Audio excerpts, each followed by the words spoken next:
that's on the YouTube. Not good evening to the Facebook Live because he's always make it too awkward and I can't be arsed doing that anymore. Facebook Live? Yeah. No, you don't. What? Don't need to be in there. I'm alright where I am. I don't know. Move her down, boss. I don't know. So you keep an eye there, Steve-O, that we are streaming live to the millions and millions and millions of the Rocks people. Right, so tonight we're in. It's a delayed Monday club, Tuesday club. It's now the Thursday club. I'm back. It could be the Saturday club 1 week. It could be the Saturday club 1 week, and next week there's a game against Maryborough, so that'll definitely be the Tuesday club with some intermediate match analysis, and at the end then the weeks. So tonight on the show we've got Dave Thomas in. Yes, it's great to have Dave. him back. We brought Dave back. We're trying to lift the spirits after Wales gloriously qualify for the World Cup. We've got Stephen Daly. Have to help these developing Stephen hasn't got a microphone in front of him. No, I'm just loud. So You're not talking then. I don't know what's going on. Hello. Are you working there? Yeah, it's not working, but it's okay. We'll get this. Are you tethered? It was, yeah. Don't worry, you go on. I'll get this. Okay, I'll continue on. I could literally be talking to no one. I don't know if this thing is working or not. So we'll worry in the meantime, No, it's up. I'm showing on my phone. You're broadcasting. We're broadcasting. Okay, grand. Okay, so tonight we're going to have a chat about all things Liverpool. We're going to talk about what's coming up ahead of the weekend. Nobody gives a shit about international football at this stage, particularly the Welsh. And then we'll have a look around. Nilo said it was the best game he'd seen in years. Nilo was celebrating. I enjoyed it more than any game of football. Can you come into the microphone, please? I said I enjoyed it more than any game of the football. people I'd that seen are in a listening while. out there have to listen to you through your microphone. They can't hear you from back at the back of the stage. I just want to reiterate, Phil, keep it up and you get a box in the face. The one great thing I know, I'll finish our week off. The one great All thing, I need is one dig, Phil. All I need is one. I only have to be lucky once. the one great thing I know, Neil, is you can't. I'm not going to get away. You want to make sure it's a good fucking dig, because I'm going to run around the back of it and rabbit punch in the dead. Anyway, We love each other. I know, yeah. No, we don't. Anyway, look, it's great to be back in the bunker. So, and it's great to have Dave Thomas in to bring in some realistic views on the world of football for a change. I haven't watched a football match in 4 months. That's great. No idea what you're talking about. Well, that's the normal prep for this podcast. Where's this Liverpool team you speak of? Okay, look, the first thing I want to talk about tonight, because it does lead on from the international break, is, and Gav, I'll open with you, the Sadio Mane injury. I believe he got injured in the 90-100 minutes or something of a match. And I've seen Salah today come out and say that they are going to do their best to fight at the weekend, which is very reassuring to know going into the Man United game. The team are going to do their best to fight for the result. Fight for the right to party. But come here, Mane being injured, given the record without him, does it worry you? Yeah. Well, I'll put it in two terms, right? So it's not just this game, but the fact he's also missing for 106 games after this game as well. And then he's gone to the African Cup of Nations. Yeah, but you can only take one game. You can only take one game at a time. Is that what they say? Yeah. So we just take this one. Okay. Yeah, you would be worried, wouldn't you? His form, he's so effective in the team that we play, and the only thing I would say is it would probably make us a bit more solid in midfield. That's the only good thing I'm coming out of it. Wijnaldum, Jean, Henderson will probably start now, as opposed to Coutinho being in there for one of the lads. Coutinho will probably move up. Yeah, he's a massive loss. There's no other way of putting it, you know. And again, it just shows the game. But look, these games can go anyway. So whether they have a couple missing as well, and you know, Fellaini's missing. Pogba is missing, and Fellaini's been a huge player for them, according to United fans. So yeah, Mane is a big miss. 6 weeks, is it? Yeah, they're saying up to 6 weeks. Yeah, so 10 matches. So he will be 6 weeks, because even if you get him back after 4, he's not going to do anything for 2 weeks anyway. That's the way most players are. But you just go into Saturday, and these games can go either way, no matter who you have injured or available or what form they're on, because you know the usual fucking bullshit form goes out the window. But no, still go for the game and see how we get on. Dave Thomas, Yes. Given it's a rare event to have you in the bunker these days, Yes. you are generally the most rational man when it comes to these type of things. Sometimes for better, sometimes for worse. How do you feel having lost Mane in this manner? How do you feel ahead of this game? Like, how important is he to this match, in your opinion? Well, for this particular match, probably not as important as other games, because I think it's going to be a little bit more. We're not going to be on the front foot or counter-attacking as much as maybe we thought. I think the thing to remember is the squad isn't shallow. We bought Salah for this exact thing.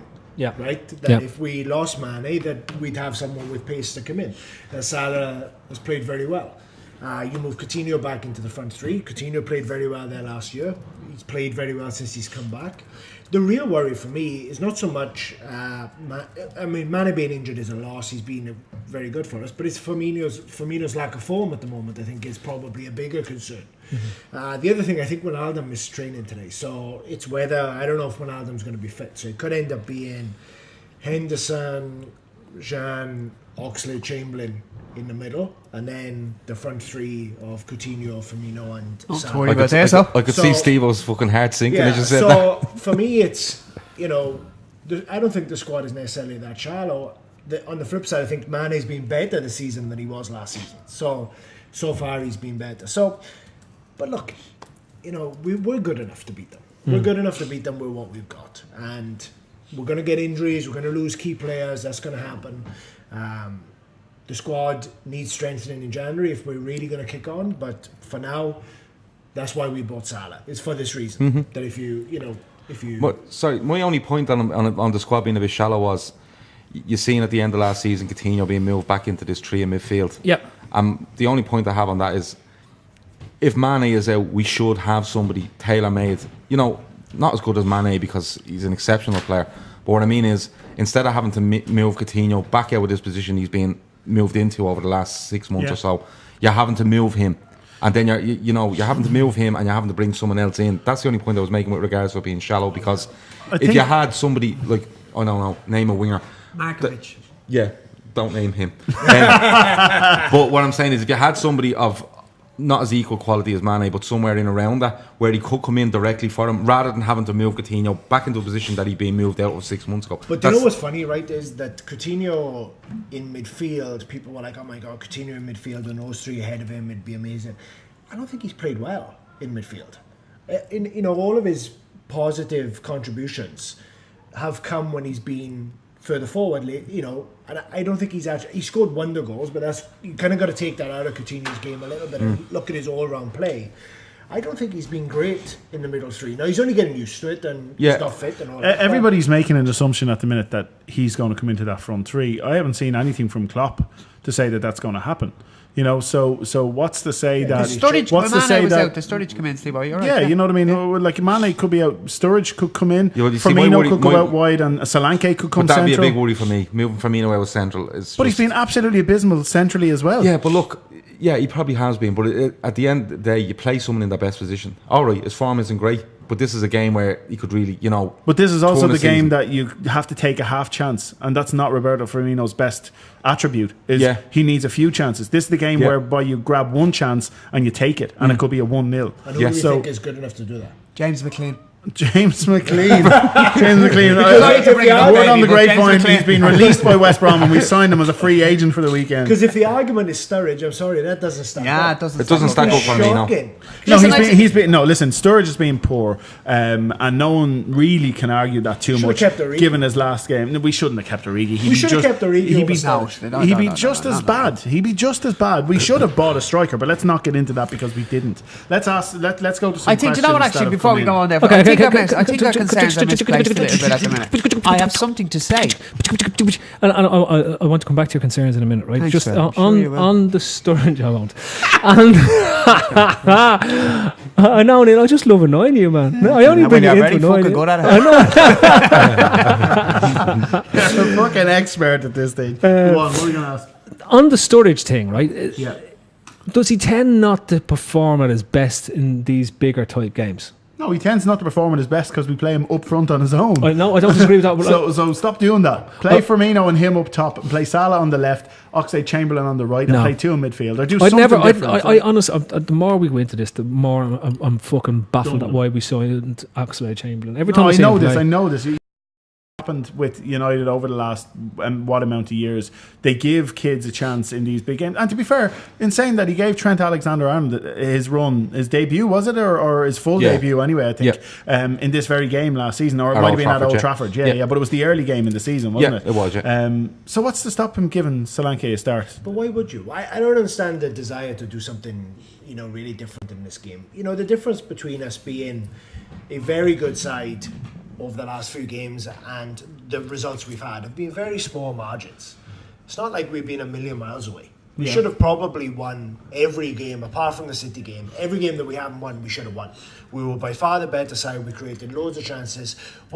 I don't understand the desire to do something so different. We should just be fine-tuning what we've done and stop conceding silly goals. Which is an easy thing to say, but and you're right, because going forward, all right, we've had some off days. Newcastle, I don't think, was very good. We were actually quite good going forward in Moscow. It was just the last ball or the last finish, Sturridge. It's 120 chances on goal. Yeah, I get no doubt about our ability going forward. But so it's being clinical as chance. But as Dave said, you keep it as close as you can. But the defensive thing we'll probably get onto, and that's the one. That was the point what I was going to make. But listen, it doesn't. Our concerns are not from going midfield into forward line. That's not a problem for us. But it is a problem. Everybody's saying that's not a problem. Okay. Our biggest concern is not that. We're going to create chances, and we will create chances against Manchester United. Whether we take them or not is another thing. Our biggest concern has to be going back the other way. Because United are scoring. What's mean going back the other way? As in defensively. Okay, just on the United thing, and on it, right? Look, we may as well. The whole thing is going to be about the United again, because there's nothing else to talk about, bar the injury. But United, right, have been free scoring against teams they weren't free scoring against last year. Okay. Yes. They weren't free scoring against the top teams. Okay. They've signed a centre forward who has never been free scoring against the top teams, with the exception of Liverpool, because this is the one team that he scored his most goals against in the top 6 or top 7 teams. Yeah, but I think that included maybe 2 a hat-trick or something. Game. No, it was 2 in one game and 3 all draw. Even still, it's the only team he tends to score against is ourselves. He doesn't score against the other top sides, right? So in reality, this is probably United's best chance. If you're looking at it on paper and you're looking at the way the team plays and how we set up around Lukaku and how to actually go and potentially score goals against the top side, because in I'd say 90% of the games, and I'd even argue in this one, Mourinho is going to come and he's going to sit and he's going to look to break, just to play negative dare football. Yeah, of course. He's not going to look to win the game, but he's going to look to catch us on the break and use Lukaku's battering ram pace over the top. Martial or Rashford. You talk it to my because Martial or Rashford or whoever up top with him. Yeah, and literally look to exploit the gaps that Matip and Lovren will have either side of them, because our fullbacks are going to push on. Yeah, but I've seen a few United fans talk about Lukaku, and even Everton fans that watch them. And the difference they say is, when Everton come to Anfield or whatever and play us and they sit back, like Mourinho might do on Saturday morning or Saturday lunchtime, Everton will sit back and they'll leave him exposed up front. What United are trying to do is, when they do get it to him, they're getting plenty of bodies around him. And what's happening is, there's loads of options for them, and it's giving him that bit more space and support. And United, you're right, they're going to sit. I think they will. I think they'll sit and they'll say, look lads, Burnley done it. It's great to see you having lost your ability to really fucking wind people up in a matter of minutes. The funny thing is, he's talked the most sense. If only I cared with any of these guys. Seriously, it would be good to get that feedback if I gave a fuck. It's all good. But, it's all good. I think on the Lukaku front, this is the first game where I'm a little bit, where United know that if they ride out the first 15 minutes. Do you remember when Ferguson used to come and, we'd be maybe under Roy Evans or under Rodgers or whatever. They knew that if they just rode out the first 15 minutes, they'd settle into it. And I got this feeling about this game that he's going to say to Lukaku, you're not going to touch the ball for the first 15 minutes. Yeah. Because these guys are going to come flying out of the trap. We're going to frustrate them. Provided we don't concede in the first 15-20 minutes, then we start getting on the ball, because this is what we do, and then suddenly they'll start to exert themselves. So for us, we've either got to score in the first 15 minutes, or possibly 2 in the first 30, or we've got to react after 15 minutes and 20 minutes and not drop back. And keep our heads. Yeah, keep our heads. We've got to be smart. And that's a worry, because it's something we look like we lack at times. We're not calm. We've got no like... It's the old bull. It's the old bull and the young bull, isn't it? You know what I mean? It's like an Alonso or a Hyypiä or one of those players that will just tell everyone, "Hey, relax." And that's what I mean. Like, the young bull stands at the top of the field and he looks down at all the cows and he says, "Daddy, let's run down. Let's run." The young bull says, "Daddy, let's run down and fuck a cow," and the old bull says, "No, son, let's walk down and fuck them all." Right. And that's what it is. I can't believe I've learned something here tonight. There you go. I'm amazed. You said that. I'm amazed. That's true. You just have to have some patience, take your time, and fuck a lot of cows. You will need. You do need. What is going on right now? I have to fix the mic. Go on, See, this is what we have to deal with on a regular basis. Okay, work away. So yeah, listen. In that sense, one of the lads here has asked. Sorry, it was Dean Regan, 86, said, how much of a difference would swapping Hendo and Chan's position make, if any? So you're talking about putting Chan Well, you have to. The two boys have been playing. The two of them have been playing a screening role in the last couple of matches. Yeah, so they've been playing in tandem rather than playing in two different. Shut up, Phil. Yeah, rather than playing in two different positions, they're going to play in similar positions, but on right or left, and swapping across. So to swap them around, they've been doing that themselves anyway. So it wouldn't make any fucking difference at all. I don't know if they'll Sorry, Gav, I've just said it wouldn't make any difference. Perhaps. No, you weren't looking at me. Did you not see I just said that? Next I was just about to agree with you. Sorry, Next. Fucking prick. Grizz asked. fucking answered that. Grizz is in, and he asked who plays fullback positions. Fullbacks. Number of fullbacks. Of us? Who plays Moreno starts. Moreno starts at left full. Oh, I think 100%, yeah. And who goes in at right full? It would be Gomez for me all day. It's very, over very Trent. hard. I mean, is the question who would we play or who do you think Klopp will Who do you pick? think Klopp will play? Because there's no point He'd saying play who you would Moreno play. and Gomez then, I would have thought. But I wouldn't. Is Trent not back yet? No. Was he not playing? He didn't play any football for the under-21s. I think purely because we need something more defensively because the two centre-halves are shit. Yeah, fair enough. It's a fair point. Is it a game for Milner at left back? Is it a game for Milner? Well, or Robinson. If you're going to play Milner Or at Robertson left. even. That fella Robertson is good as well. Robinson, Jack yeah. Robinson. Oh, is that who he is? Yeah. But No Milner, one ever Milner notices didn't when you say go Robinson's away with name. England, right? Milner didn't go away No. on international duty. Robinson played for Scotland is it away, right? In Yeah. South The Africa. match too, I believe, Dave, wasn't Yeah, and he doesn't look like he's fully convinced yet of Robertson. So, I mean, I wouldn't like to see Mourinho start because I think again Mourinho will just put Lukaku on him all game.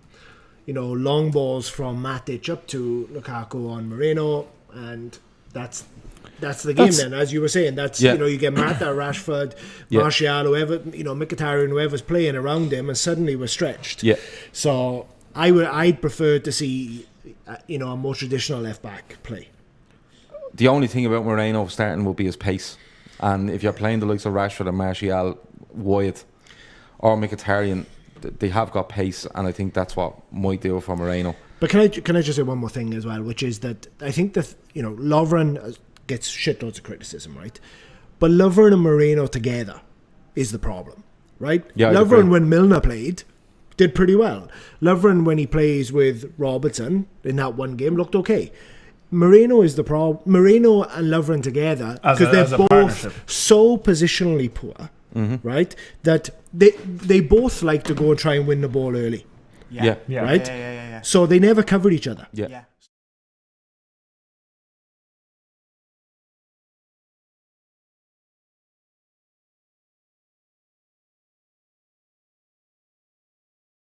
This is it. You've got to cover. The first instinct is to cover. Yeah. Whereas Moreno is in line with Lovren. So what he ends up doing is running as fast as he can and karate kicking the guy, you know, in the back of the legs. So I think the two of them together is it's an issue. just a disaster. And my argument would have been that Lovren's a better right-sided centre half than he is a left. I 100. I've been backing this since he came into the club. You We've know, all I've said this. Yeah.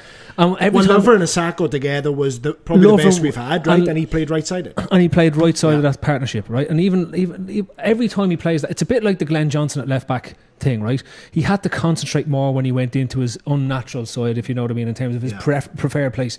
So he's less likely to do the mad things that he does. He still comes and attacks the ball, which is fine, but he's just less likely to go sprinting down the left wing or come charging into midfield and leaving a space behind him, because he's just that little bit more cautious when he plays on that right hand side, and he looks a much more solid player. Matip has played left centre back in Germany, right? So, and he's played both sides for Schalke. He's played on the left side of a tree as well. So play him there. Like, they can't be any worse. No. The one thing I'll say is they can't be any agree. worse. Well, Matip's problem is the same as Klopp's problem, which is that he thinks Lovren is a better player than he is. So he keeps expecting Lovren to not do the stupid thing. So then he goes, okay, you know, I don't need to worry about covering or whatever, you know. But to me, when I watch Matip, Lovren would strike me as the faster player. You know, over 20, 30 yards, I think Lovren would be the faster player of the two. And I think that's why he might be playing on the left to cover Moreno, who goes forward Whereas It's a if disaster. you put Matip in there, he could be exposed to pace one-on-one a lot more. Well, Marino is going to be, if he sees them two, like you said, Dave, it's an obvious thing to say maybe, if them two are on the team sheet, that's where they're going to attack us, because it's a no-brainer. I mean, anyone with half a brain is going to do that, aren't they? Yeah. I mean, if you're playing Moreno, you'd almost play Clavin. Because Clavin doesn't do the mad running out trying to win the ball early shit. Steve, He just stands there. He does just stand there, Dave, but he has an awful habit of just giving the opposition the football as well, which isn't it's not a great trait for your centre halves, and something that Lukaku can definitely punish us with. Yeah. You know, like as much as we're saying he's not going to take Firmino out centre forward, he's not going to take Matip and Look, Lovren he out should centre half. have signed a centre half. Everyone knows this. Like, it's crazy. Yeah, Yeah, let's not get into that now. Okay. Looking ahead to what's going on. Have we lost the feed? No, we're okay. Are you sure? I think so. It tells me in Restream we've lost the feed. we? Lost the feed. I don't know. Well, there's 40 people. Well, it says I'm streaming here, so I don't know what's going on in Restream. I don't know. Load of arse. Don't worry. We'll keep going. We'll keep going. So we're recording. I'll tell you what I'll do. I'll do this, and then I'll do this, Perfect. And then this. and then this, and it's I don't know. I honestly don't. That killed the broadcast. Does it? Well, we'll